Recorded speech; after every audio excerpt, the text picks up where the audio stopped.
Atangana! Oh, raccogli pure queste sotto a me, vieni. Mi fa ridere questo. Ogni cosa che gli dici fa così con la testa. Vabbè, non sa mai se capisce oppure no. Chi capisce? Fa finta, guarda. A Tangana, è vero che tieni corna? Hai visto?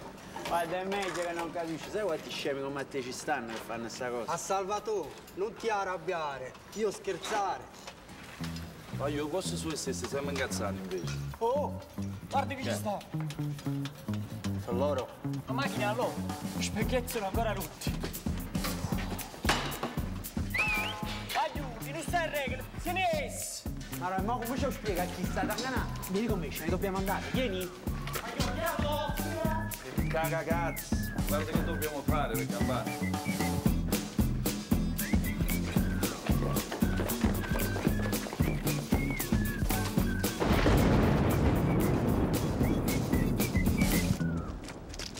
Vai piano, se corri na cogono.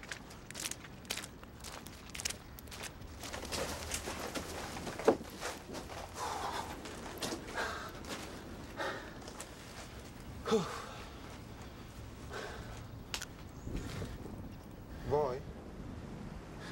Quindi l'italiano lo parli proprio tu?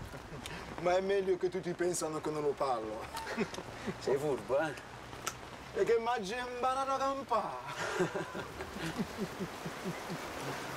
Stai tranquillo, non lo dico a nessuno.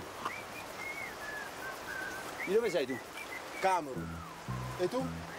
No, io più vicino, Ventotene. Qua di fronte. Rispetto a questa è la quarta volta in un mese. Non volete capire che questa è una ristrutturazione? Qua è tutto regolare, i ragazzi sono tutti collocati. A me tram e campo. Questo è il permesso di soggiorno, è tutto a posto. Noi non abbiamo niente da nascondere. Ah sì? E chi ci ha rotto gli specchietti della macchina la settimana scorsa, eh?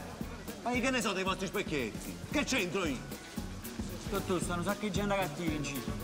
Ah, gente cattiva. Ma ancora non avete capito che tutto questo lo facciamo per voi?